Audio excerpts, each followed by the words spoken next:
ओम नमः सिद्धेभ्यः। ओम नमः सिद्धेभ्यः। ओम नमः सिद्धेभ्यः।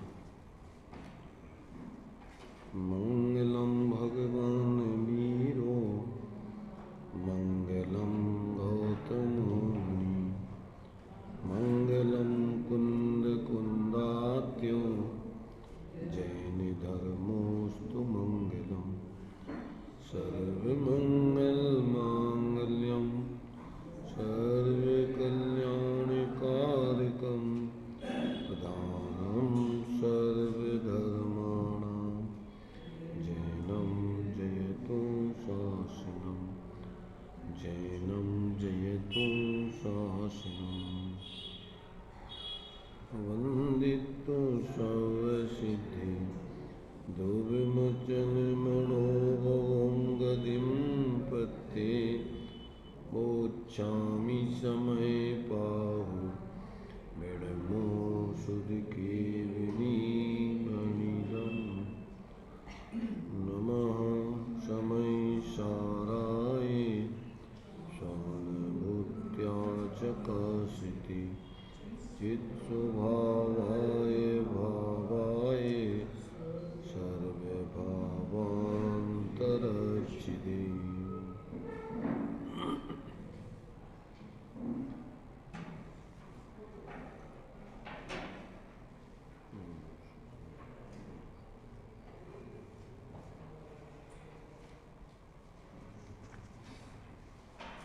अज्ञानी के भाव अज्ञान में, ज्ञानी के भाव ज्ञान में। इसको दृष्टांत पूर्वक सिद्ध किया गया है। ये 130 और 131 गाथा में आचार्य अमृतचंद की टीका के माध्यम से अपन ने इसका विस्तार में विचार किया और जयचंद जी छावड़ा के भावार्थ के आधार से भी अपन ने इसका विशेष विचार किया। तात्पर्य वृत्ति आचार्य जयसेन स्वामी की इसमें और दी हुई है। इसमें उन्होंने और विशेष खुलासा किया है, क्योंकि गाथाओं में तो सामान्य से ज्ञानी ज्ञान भाव का करता है, अज्ञानी अज्ञान भाव का। तो अब ज्ञानी के भेद प्रभेद बहुत होते हैं। चौथे गुण स्थान से लेकर 14वें गुण स्थान तक संसार में ज्ञानियों की दशा है और सिद्धालय में भी ज्ञानीपना पूर्ण रूपेण है ही। तो जयसेनाचार्य देव ने यहाँ पर साधक के बीच की दशा ज्ञानमय है कि अज्ञानमय है, उस बात को विशेष स्पष्टीकरण करके और उस साधक दशा में असत्य अनुष्ठान जन्य जो पुण्य बंध होता है उसका क्या फल आता है और ज्ञानी उसको किस प्रकार व्यतीत करके आगे अपने पूर्ण उस अरहंत और सिद्ध दशा को प्राप्त करता है, उस बात को यहाँ इन्होंने बहुत ही विस्तार से समझाया है। इसको भी अपन पढ़ लेते हैं। वैसे तो अपन ने बीच में एक बार इसको देख लिया था, फिर इसको अच्छे से समझते हैं। तो अभी दृष्टांत और दाष्टांत यानी दृष्टांत उदाहरण और उदाहरण से सिद्धांत, ज्ञानी के ज्ञान भाव अज्ञानी के अज्ञान भाव, उसको यहाँ पर जो अभी आचार्य अमृतचंद देव ने स्पष्टीकरण दिया, या कुंद कुंद आचार्य देव ने मूल गाथाओं में ही दृष्टांत सहित इस बात को स्पष्ट किया। जयचंद जी छावड़ा जी ने भावार्थ में थोड़ा और उसको चौथे गुण स्थान वर्ती ज्ञानियों के बारे में विशेष बताया। इसमें और थोड़ा विस्तार से अपन समझते हैं। तो यहाँ देखिए 264 पेज पर तात्पर्य वृत्ति हिंदी अब उसी कथन का दृष्टांत एवं सिद्धांत द्वारा समर्थन करते हैं। कणय मया भावादो जायन्ते कुंडलादयो भावा, उपादान कारण सदृश्य कार्य होता है। इस सिद्धांत के अनुसार स्वर्णमय भाव या पदार्थ से कुंडल आदि पर्याय स्वर्णमय ही होती हैं और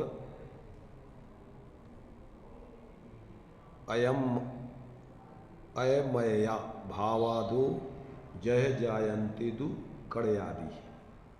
लोहमय भाव या पदार्थ से कटक कड़ा आदि पर्याय लोहमय ही होती हैं।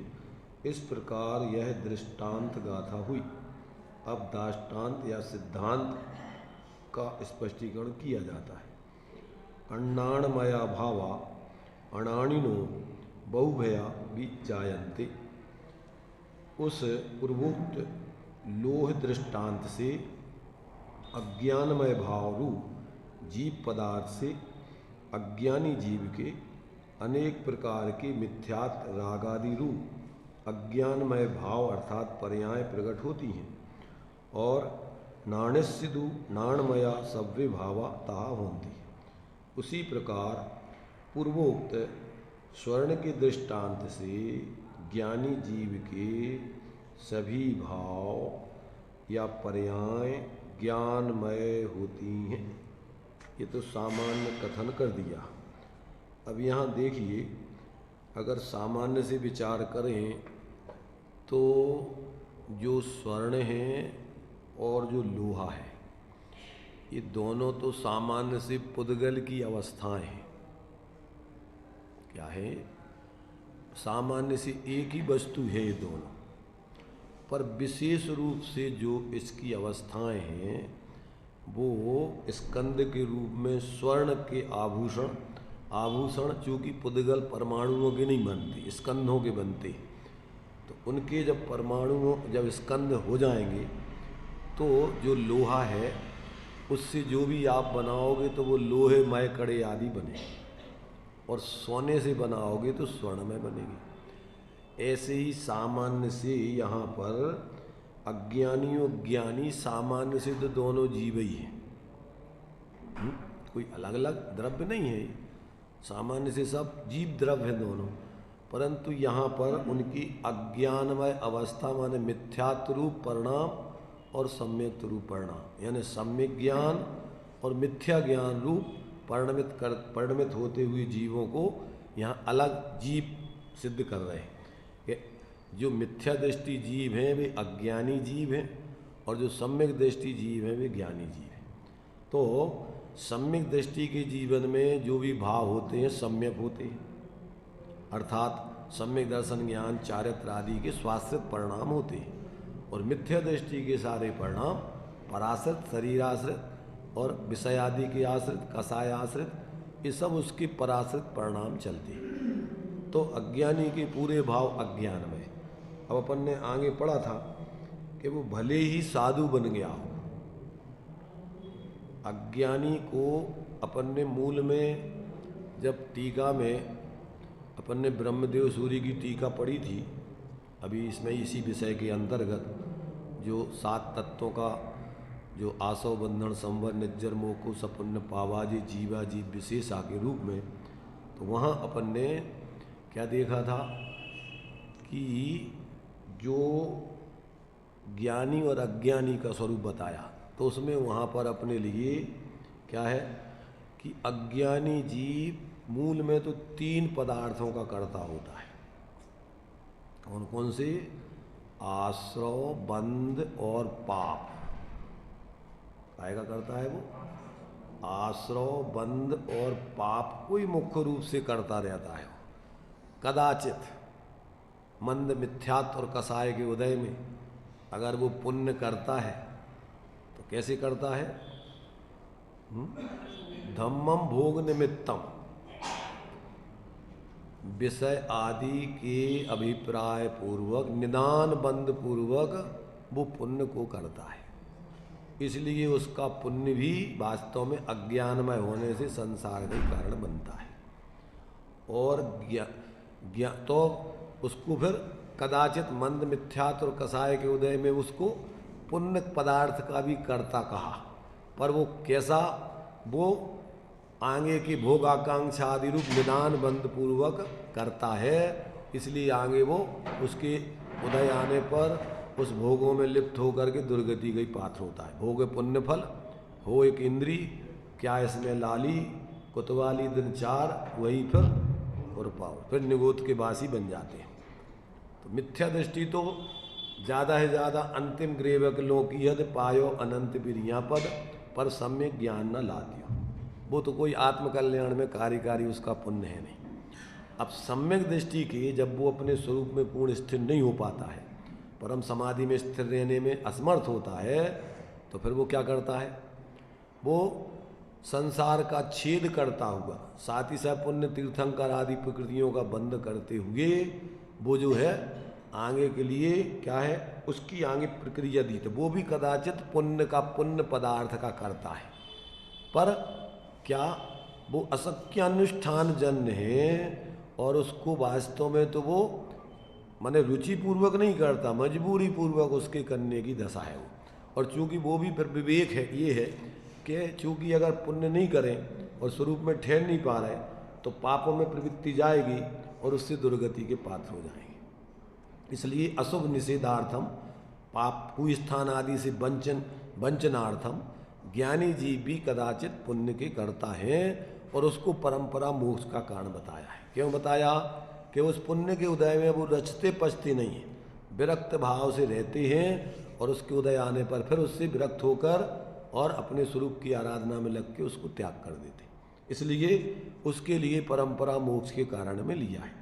तो ये अपन को यहाँ पर सामान्य से तो ज्ञानी अज्ञानी, अज्ञान भाव और ज्ञानी ज्ञान भाव, अब उसका विस्तार कुछ यहाँ करते हैं, उसको अपन देखिए। ज्ञानी के ज्ञान भाव में वो क्या करता है, अज्ञानी क्या करता है, उसका कुछ विस्तार कहते हैं। बीतराग स्वसंवेदन भेद ज्ञानी जीव जो शुद्धात्म भावना रूप परिणाम करता है, वे उसके सभी परिणाम ज्ञानमय होते हैं। तत्पश्चात वह उस ज्ञानमय परिणाम से संसार की स्थिति को कम करके, अभी जब पूर्ण स्वरूप में स्थिर नहीं रह रहा है तो वो अभी क्या है, उस स्थिति को घटाता हुआ जा रहा संसार, कम करके देवेंद्र लोकांतिक आदि महान रिद्धिधारी देव होकर दो घड़ी में सुमति सुश्रुत तथा सुअवधि रूप ज्ञानमय भाव या पर्याय प्राप्त करता है। माने यहाँ मति सुतक ज्ञानी है, मान लो अभी पंचम काल के जीव हैं, तो अभी अवधि ज्ञान मुख्यतः से निषिद्ध किया है। अभी दो ज्ञान ही सम्यक ज्ञान होते हैं। इन ज्ञान पूर्वक अभी साधना करेगा, अभी श्रेणी चढ़ नहीं सकता।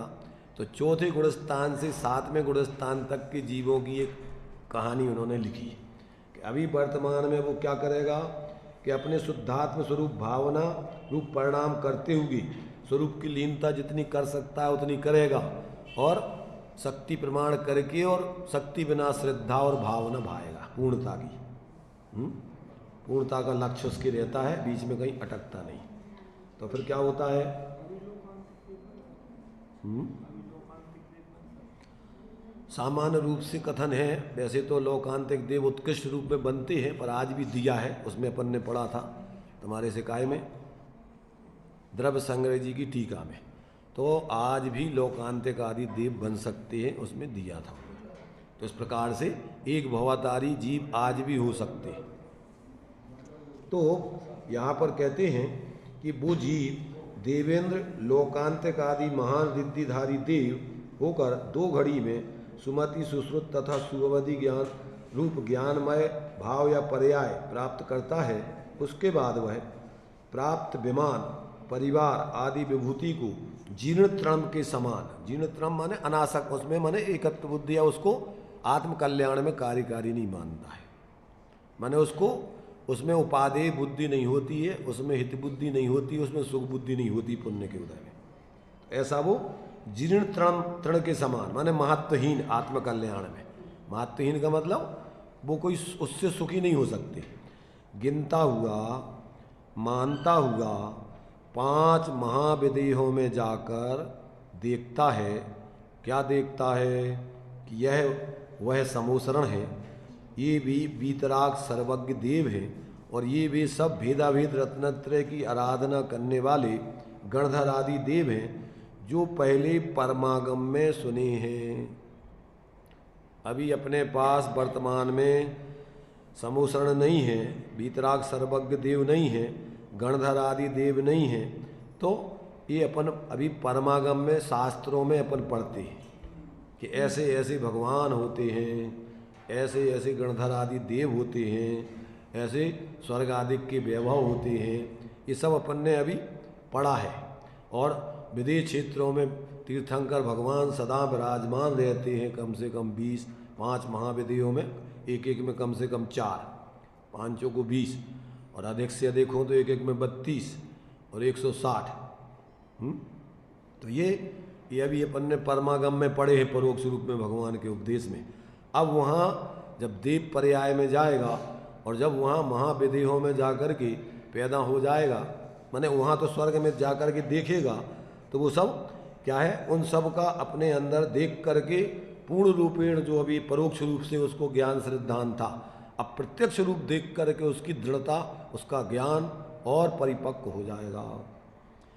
वे यहाँ प्रत्यक्ष रूप से देखे, यह मानकर विशेष रूप से धर्म में दृढ़ बुद्धि होकर, और अब बुद्धि उसकी दृढ़ हो जाएगी, उसमें कोई संदेह आदि नहीं रहेगा, दृढ़ होकर और चौथे गुणस्थान के योग शुद्ध भावना को न छोड़ता हुआ क्या करेगा वो, चौथे गुणस्थान में जितनी स्वरूप की लीनता होती है उतनी वीतरागता रूप परिणति चलेगी और स्वरूप की भावनाएं भाते हुए जिएगा वो। तो शुद्धात्म भावना को न छोड़ता हुआ निरंतर धर्म ध्यान द्वारा देवलोक में समय व्यतीत करके क्या करेगा वो, जब जितनी आयु स्वर्ग में वो पाई उसने, वहाँ उस स्वर्ग में धर्म ध्यान में अपना पूरा समय व्यतीत करेगा। पश्चात मनुष्य भाव में आकर के फिर क्या होगा, राजाधिराज, महाराज, अर्धमांडलिक, महामांडलिक, बलदेव, कामदेव, चक्रवर्ती, तीर्थंकर, परम देवाधिदेव पद प्राप्त होने पर भी पूर्व भव के संस्कार से संस्कारित शुद्धात्म रूप भेद ज्ञान की भावना के बल से राम पांडव आदि की तरह मोह को प्राप्त नहीं होता है।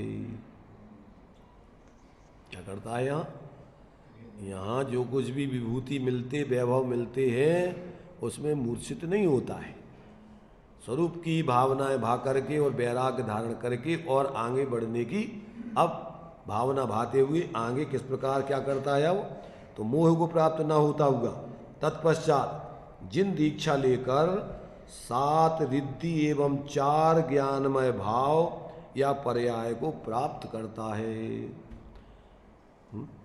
क्या करेगा अभी, हाँ 7 रिद्धि जो तीर्थंकर गणधर आदि को होती हैं और 4 ज्ञान मन पर्याय ज्ञान आदि, हाँ ये 4 ज्ञान को प्राप्त करके पर्याय इसको प्राप्त करता है। उसके बाद समस्त पुण्य पाप परिणाम के त्याग रूप अभेद रत्नत्रय परिणाम से परिणत लक्षण द्वारा दूसरे शुक्ल ध्यान रूप से विशेष भेद ज्ञान की भावना के बल से, दूसरा शुक्ल ध्यान एकत्व वितर्क अविचार, पहला है पृथक वितर्क विचार और दूसरा है एकत्व वितर्क अविचार, एक पर ही टिक करके पूरा उपयोग और क्या करता है, मोह का क्षय करता है। तो इस प्रकार से दूसरे शुक्ल ध्यान रूप से विशेष भेद ज्ञान की भावना के बल से स्वात्म भावना से उत्पन्न सुख रूप अमृत रस से तृप्त होकर सभी अतिशयों से परिपूर्ण 3 लोक के अधिपतियों द्वारा आराध्य परम अचिंत वैभव विशेष केवल ज्ञान रूप भाव रूप पर्याय को प्राप्त करता है, ऐसा अभिप्राय जानना चाहिए। किसकी बात चल रही है?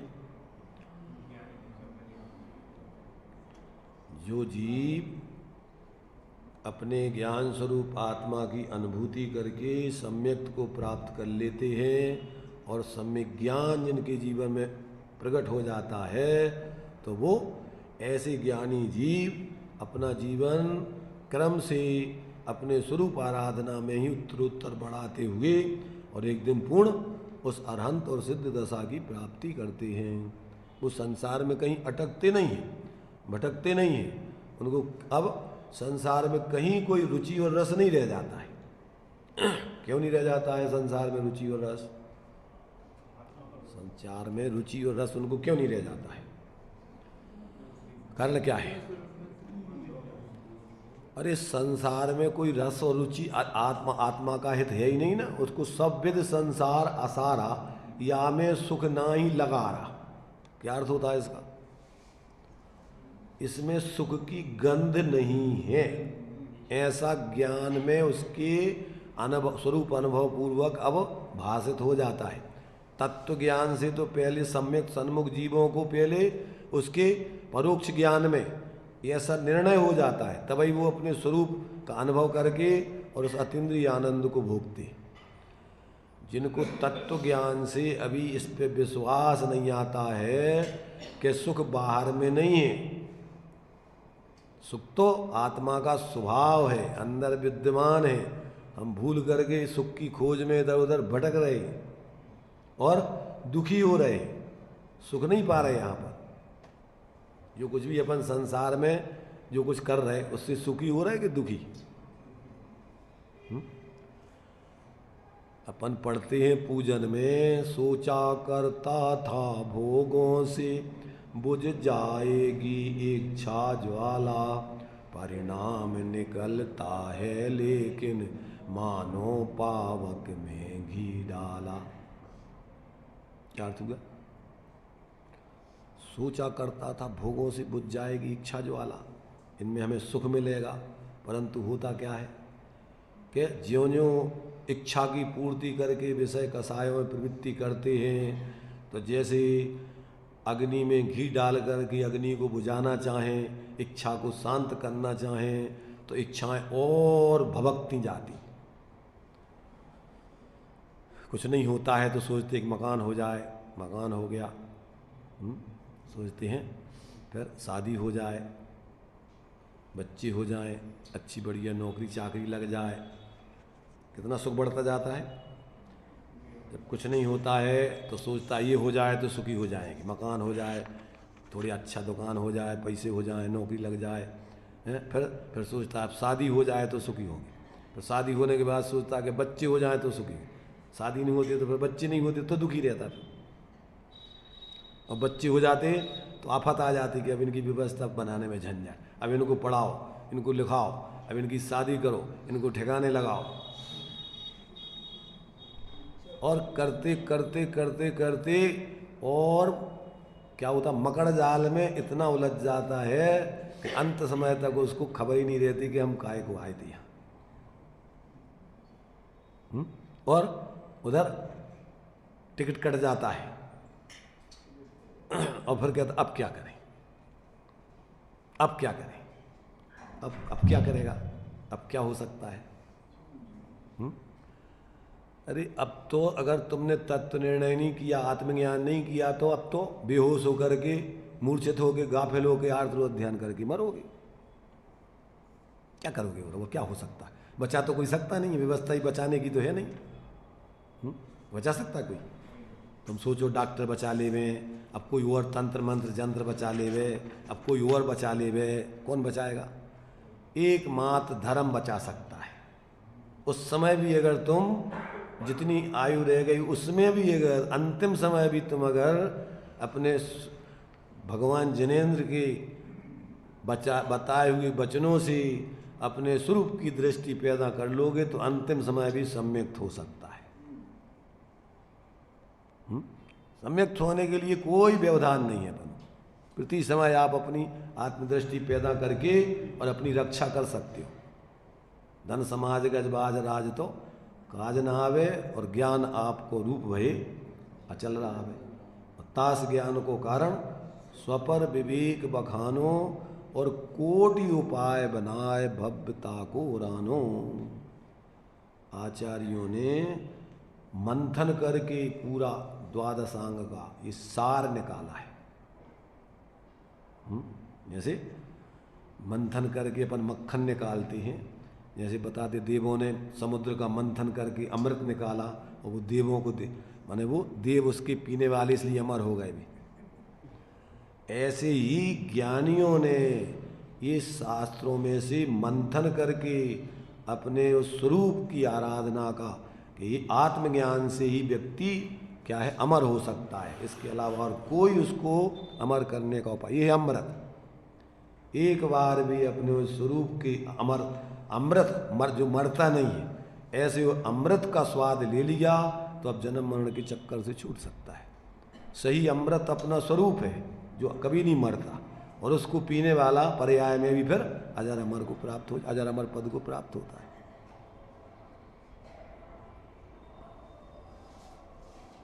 पर अपना लक्ष्य तो अभी किधर है?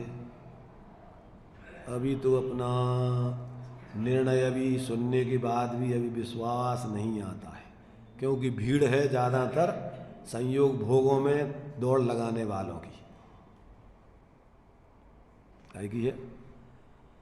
बाहर में ही ज़्यादातर भीड़ है, क्योंकि इस काल में आत्माराधक जीव तो पैदा होते नहीं और यहाँ भी बहुत विरल हो पाते। धर्म के क्षेत्र में भी महिमा आती है उनको पद वालों की, पैसे वालों की, स्वरूप आराधना करने वालों की तो बहुत विरल होते हैं। इसीलिए पहली चीज तो ये तत्व की रुचि पैदा होना बहुत विरल है, बहुत विरल है। तत्व सुनने में आना पहले तो, बिरला जाने तत्व को बिरला तत्व सुनन, और बिरला ध्यावे तत्व को बिरला तत्व धरन। ये विरल से विरल है।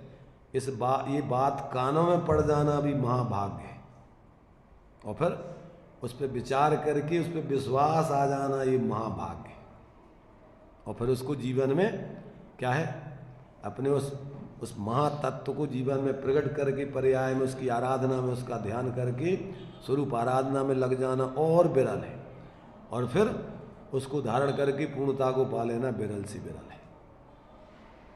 तो क्या कह रहे हैं आचार्य देव यहाँ पर कि इस प्रकार से ज्ञानी ज्ञान भाव के द्वारा अपने संसार का छेद करके वह परम आत्मिक अतीन्द्रिय सुख अरहंत सिद्ध दशा को प्राप्त करता है, ऐसा अभिप्राय है यहाँ पर आचार्य कह रहे। तो इस प्रकार तो ये कहते हैं कि वह ज्ञानी जीव क्या करता है, स्वात्म भावना से उत्पन्न सुखरूप अमृत रस से तृप्त होकर सभी अतिशयों से परिपूर्ण तीन लोक के अधिपतियों द्वारा आराध्य परम अचिंत वैभव विशेष केवल ज्ञान रूप भाव रूप पर्याय को प्राप्त करता है, ऐसा अभिप्राय है। परंतु अज्ञानी जीव मिथ्यात्व रागादि मय अज्ञानमय भाव करके नर नारकादि रूप भाव या पर्याय को प्राप्त करता है, ऐसा भावार्थ जानना चाहिए। अज्ञानी जीव मिथ्यात्व रागादि भाव अज्ञानमय भाव करके नर नारकादि चतुर्गति भाव को ही करते हुए और घूमता रहता है। इसमें नहीं मिलता सुख, इसमें मिल जाएगा, इसमें मिल जाएगा, इसमें बाहर में ही बस वो जिंदगी भर ढूंढता रहता है, और अज्ञानता पूर्वक मर के फिर चतुर्गति में आगे पर्याय में जाता रहता है, और जिस पर्याय में जाता है उस पर्याय में ही पूरा तन्मय होकर के व्यवस्था उसी की में लग जाता है, भूल जाता है सब। उसी भाव को पर्याय कह रहे हैं। भाव पर्यायवाची का पर्यायवाची रूप है भाव। भाव को पर्याय को परिणाम को अवस्था को परिणमन को जीव की एक ही बात है सब। क्या? अरे भाई यहाँ तो आत्मा के परिणाम ही पर्याय हैं। वो पर्याय कौन सी? ये असमान जाति पर्याय की नहीं, जीव अपने अज्ञानमय पर्याय भावों को ही निरंतर प्राप्त कर रहा है। इस प्रकार ज्ञानमय अज्ञानमय भावों के कथन की मुख्यता से 6 गाथाएं संपन्न हुई। इस तरह पूर्वोक्त प्रकार से पुण्य पाप आदि 7 पदार्थों का पीठिका रूप से महाअधिकार में कथनचित परिणामी पना होने पर ज्ञानी जीव ज्ञानमय भाव का करता है, संवर और निर्जरा और मोक्ष पदार्थ का करता है, और कदाचित निचली भूमिका में वो संसार की स्थिति घटाने वाले ऐसे साथ से पुण्य पदार्थ का भी करता होता है। उसी प्रकार अज्ञानी जीव अज्ञानमय भाव का करता होता है। अज्ञानमय भाव में मिथ्यात्व, अवृत्ति, कसाय आदि योग ये परिणाम करता रहता है, और उससे अपन आश्रव बंध और पाप मुख्य रूप से 3 पदार्थों को करता है। कदाचित भोगाकांक्षा निदान बंध रूप से पुण्य पदार्थ का भी करता होता है, परंतु वो संसार को बढ़ाने वाला है, उससे कोई संसार का नाश होने वाला नहीं।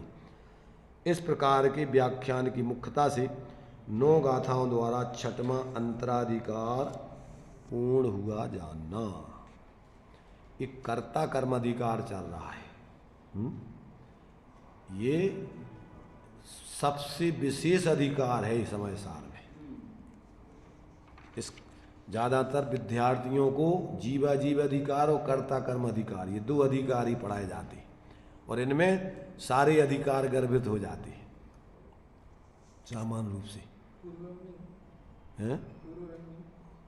जीव अधिकार किसे कहते हैं?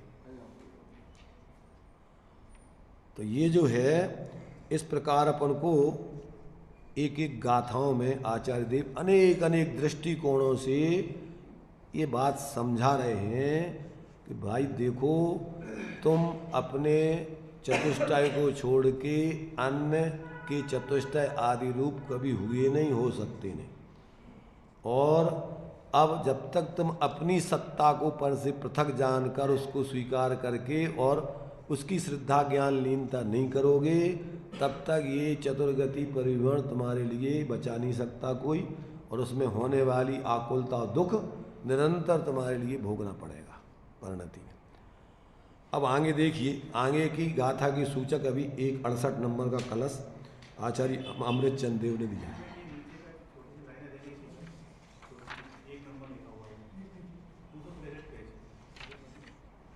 कल पढ़ा तो था पनी। सम्यक दृष्टि की रुचि सर्वथा शुद्धात्म द्रव्य के प्रति होती है, उनको कभी राग देश आदि भावों की रुचि नहीं होती। उसको जो राग देश आदि भाव होते हैं, वे भाव यद्यपि उसकी स्वयं की निर्बलता से ही एवं उसके स्वयं के अपराध से ही होते हैं, फिर भी वे रुचिपूर्वक नहीं होते। इस कारण से उन भावों को कर्म की बलवत्ता से होने वाले भाव कहने में आता है। इससे यह ऐसा नहीं समझना चाहिए कि जड़ द्रव्य कर्म आत्मा के ऊपर लेस मात्र भी जोड़ कर सकता है, परंतु ऐसा समझना कि विकारी भावों के होने पर भी सम्यक दृष्टि महात्मा की शुद्धात्म द्रव्य रुचि में किंचित भी कमी नहीं है, मात्र चारित्रादि संबंधी निर्बलता है। ऐसा आशय बतलाने के लिए ऐसा कहा है, जहाँ जहाँ कर्म की जबरदस्ती, कर्म का जोर इत्यादि कथन होवे, वहाँ ऐसा ही अभिप्राय समझना चाहिए। माने एक द्रव्य दूसरे द्रव्य का कर्ता नहीं होता है, इसलिए उपचार का कथन है ये। अपन कहें लोक में भी अपन ज़्यादातर उपचार के कथन, अपनी करनी आप करें सिर और उनकी धरता। हम क्या करें भैया, हमारे तो बहुत तीव्र कर्म को दे चल रहा, महापाप को दे। तेरी यही बुद्धि महापाप को दे है, ऐसी दुर्बुद्धि का ऐसा मानना जानना ही तेरा ये महापाप का उदय है। अन्यथा क्या है, कैसे भी पाप का उदय हो साथ में नरक वाला, वहाँ भी तू भेद विज्ञान करके आत्मज्ञान कर सकता है। कर्म विचारे कौन, भूल तेरी अधिकाई। अगर तू उस कर्म के उदय में, भयंकर उदय में भी अगर भेद विज्ञान करके आत्मज्ञान करना चाहे तो तेरा कोई हाथ पकड़ने वाला नहीं है। इसलिए विवेकी व्यक्ति किसी दूसरे पर दोषारोपण करके और अपने पुरुषार्थहीनता का कार्य अथवा ऐसे इस प्रकार से अपनी आत्मा के अकल्याण का कार्य नहीं करते। वे तो हर परिस्थिति में अपने जीवन को अपने ऊपर लेकर के अपनी गलती को और उस गलती का शोधन करके निर्दोष जीवन जीने का पुरुषार्थ जागृत कर दे।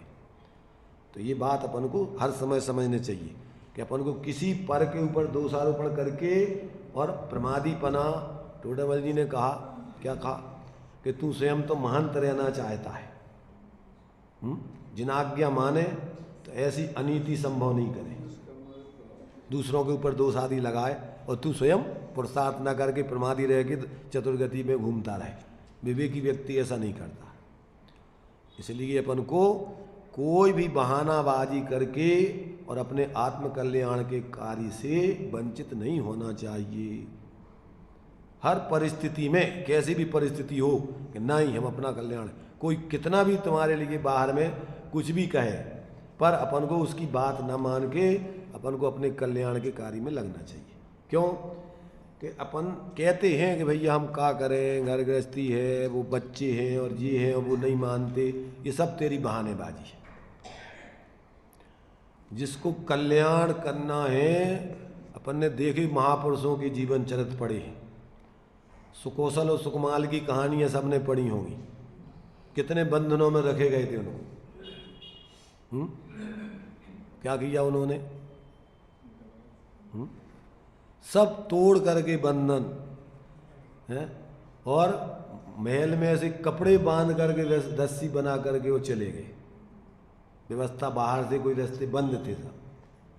तो मतलब जिसको कल्याण करना है उसको रास्ता प्राप्त होता ही होता है, जिसके लिए वो तुम्हारे से, चंपा बहन जी ने लिखा है कि अंदर से उठी हुई भावनाओं को कोई रोकने में समर्थ नहीं है। ब्रह्मांड को पलटना होगा पर उसके भाव को कोई रोकने वाला नहीं है।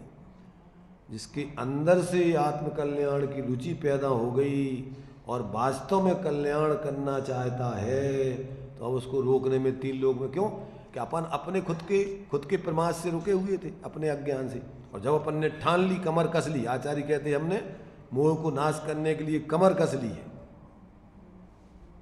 तो कभी अपन ने कोई लोक में तो अपन कमर कस लेते हैं, पर इधर आत्मकल्याण के कार्य में बस बहानेबाजी करने लगते हैं।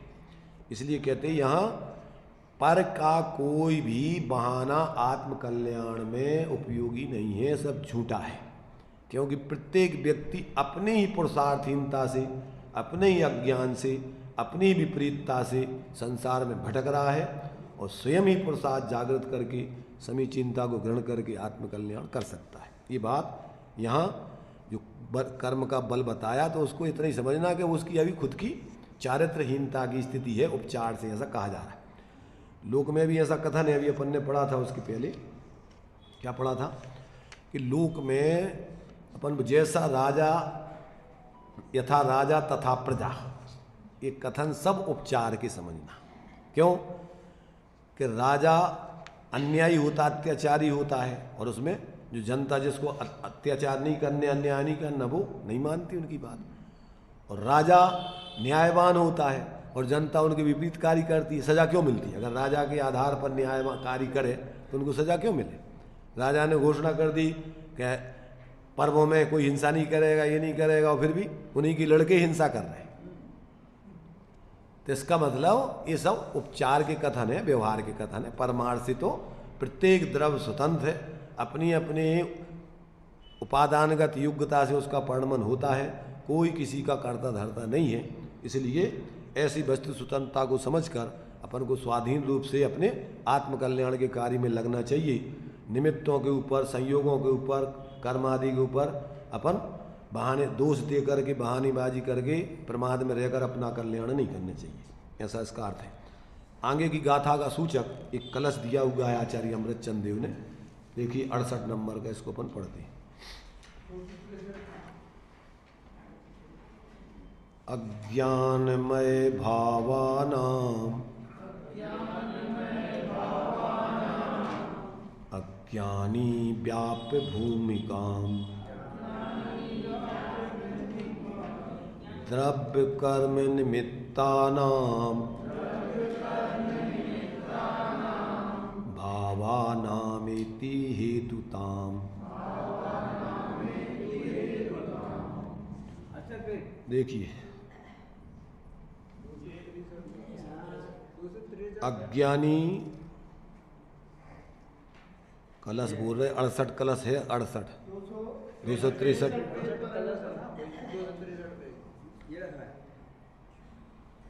अज्ञानी अज्ञानमय भावानाम भूमिकाम, अपने अज्ञानमय भावों की भूमिका में व्याप्त होकर द्रव्य कर्म निमित्ता नाम भावानाम, आगामी द्रव्य कर्म के निमित्त अज्ञान आदि भावों के हेतुताम एति, हेतुत्व को प्राप्त होता है। अर्थात द्रव्य कर्म के निमित्त रूप भावों का हेतु यानी कर्ता बनता है। क्या अर्थ हुआ? अज्ञानी जीव अपने अज्ञानमय भावों की भूमिका में व्याप्त होकर अर्थात भ्रम को धारण करके, भेद विज्ञान ना करके, कर्म के उदय में एकत्व ममत्व आदि करके और ऐसी अज्ञानमय भूमिका में व्याप्त होकर और आगामी द्रव्य कर्म के निमित्त भावों के, आगामी द्रव्य कर्म के बंध के कारण ऐसे मिथ्यात, अवरति, कसाय, योग आदि ऐसे विभाव भावों के हेतुत्व को, कारणपने को प्राप्त होता है। अर्थात इस प्रकार का परिणमन करता है। क्या करता है अज्ञानी? अज्ञानी जीव अपने अज्ञानमय भावों की भूमिका में व्याप्त होकर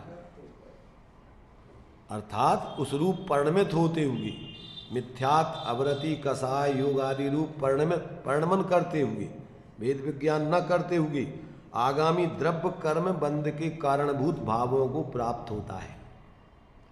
निमित्त रूप से जो भाव कर्मों के बंध के कारण होते हैं, आश्रव भाव, मिथ्यात, अवरति, प्रमाद, कसाय, योग तत्वार सूत्र में दिए और यहाँ 2 प्रकार से दिए हैं। यहाँ 109 गाथा से 112 गाथा तक तो 4 हेतु दिए हैं, मिथ्यात, अवरति, कसाय, योग। और अब आगे जो अपन 5 गाथाएं पढ़ेंगे उसमें एक हेतु अलग, अज्ञान, मिथ्यात, अवरति, कसाय, योग 5 हेतु इसमें दिए हुए। उसका मर्म क्या है उसको अपन विशेष विस्तार में चर्चा कर, टीका पढ़ेंगे जब उसके आधार से करेंगे। तो तत्वार सूत्र में जो 5 हेतु दिए हैं इसमें प्रमाद नाम का हेतु दोनों में नहीं लिया है। यहाँ क्या लिए? मिथ्यात, अवरति, कसाय और योग 4 हेतु लिए, 9 गाथा से 12 गाथा तक। अथवा विस्तार से अपन ने पढ़े थे कि मिथ्यात से लेकर योग पर्यंत 13 हेतु लिए थे। अभी अपन ने पहले पढ़ चुके हैं बंध के हेतुओं में 109 गाथा से 112 गाथा तक जो अपन ने पढ़ा था उसमें ये दिए हुए थे। ये इसमें अपन ने पढ़े थे, सामान्य प्रत्यय 4 निश्चय बंध के कर्ता कहे, मिथ्या तरु अविरमण योग कसाय ये ही जानने, 235 पेज पे। फिर उन्हीं का दर्शा दिया है भेद 13 प्रकार का, मिथ्यात गुणस्थान आदि ले जो चरम भेद संयोगी का 13वें गुणस्थान तक बंध का हेतु बतलाया।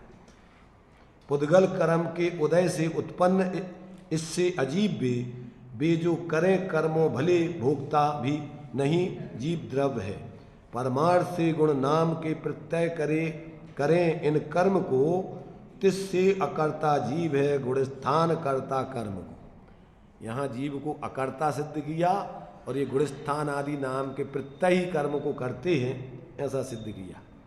और यहाँ अज्ञानी जीव क्या है? ये कर्मों के हेतुपने को प्राप्त माने भावों को करता होता है, अज्ञानमय भूमिका में रहकर, और फिर ये 5 प्रकार के परिणाम करता है। अब आगे इन गाथाओं में अपन 32 से 36 तक 5 गाथाओं में इन 5 हेतुओं का स्पष्टीकरण करेंगे, पढ़ेंगे और फिर उस पर विचार विशेष रूप से करेंगे कि इसमें अंतर क्या है। तत्वार सूत्र के 5 हेतु और यहाँ 2 प्रकार के हेतु, इसका प्रयोजन क्या है। तो अपन को ये सारे के सारे इसमें ऐसा लगता है कि ये कोई अलग अलग इनकी मत हैं क्या? ये मत कुछ नहीं है, उसमें अपन को सिर्फ कथन और उसकी विवक्षा, उसका प्रयोजन क्या है, वो सब अपन समझ में आए तो उसमें एक दूसरे का क्या है अंतर्भाव हो जाता है और किसी प्रकार से फिर उसमें भ्रम नहीं रहता है। और विशेष रूप से अपन को समझ में आता है कि इसमें इन्होंने और विशेष अज्ञान भाव को बंध के हेतुओं में क्यों लिया। यहाँ इस अज्ञान भाव को ही मुख्य रूप से बंध के हेतुओं में लिया है और वहाँ बंध के हेतुओं में मिथ्यात्वृत्ति कसाय योग को मुख्य रूप से लेते हैं। तो ये इन सब बातों का जो है विशेष खुलासा आगे की गाथाओं में आचार्य देव स्वयं करने वाले हैं।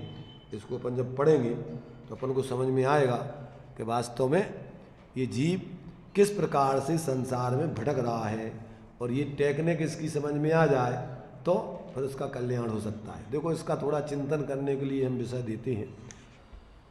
बंध तो मूल में मिथ्यात और कसाय दो ही उसके बंध के हेतु स्थिति अनुभाग के योगों से कर्म आते हैं। अपन ने सामान्य से पढ़ा ना, योगों से कर्म आते हैं और कसायों से कर्म बंधते हैं। उपयोग की मलिनता से कर्म बंधते हैं। दृष्टांत इसमें दिया है, अखाड़े में कोई व्यायाम आदि करे पर धूली किसको चिपकेगी, जो तेल लगा हुआ है, चिकनापन जितना होगा उसको धूली ज़्यादा चिपकेगी। तो ये मलिनता उपयोग की बंध का हेतु है। योगों की चंचलता, कर्म उससे धूली तो आएगी पर चिपकेगी नहीं। तो योगों से कर्म 13वें गुण स्थान तक कर्म, भगवान अरहंत के भी कर्म तो आते हैं पर बंधते नहीं हैं, क्योंकि उनके अब मिथ्यात अवरति कसाय आदि नहीं है, इसलिए बंध नहीं होता है। तो ये बंध के हेतु तो परिणामों की मलिनता है, पर इन बंध के हेतु परिणामों की मलिनता का कारण होता है अज्ञान भाव। इसलिए मूल में यहाँ अज्ञान भाव को हेतु में लिया है। अज्ञान से डायरेक्ट कोई कर्म बंध नहीं होता है। क्या कहा? अज्ञान से डायरेक्ट कोई कर्म बंध नहीं होता है। बंध के हेतुओं में मिथ्यात्व से लेकर के योग पर्यंत के हेतु बतलाए, पर इनका कारण कौन है? ये मिथ्यात्व आदि भाव किसको होते हैं? कि जिसको भेद विज्ञान नहीं होता है, जिसको शरीर आदि में एकत्वपना होता है, अज्ञान भाव, उसी को मिथ्यात्व भाव आदि होते बंध के। तो ये कारण का कारण है अज्ञान। हाँ, अज्ञान इसका विधाता है, इनको उत्पन्न करने का कारण है। इसलिए अज्ञान को भी बंध के हेतुओं में मुख्य लिया यहाँ पर, और फिर ये उस कारण, उसके कर्मों के बंध के कारण में मूल कारण ये बनती। इसलिए ये बात यहाँ पर ली है। तो अब जब इसकी अपन चर्चा आगे करेंगे तो विस्तार में अपन इस पर विचार करेंगे।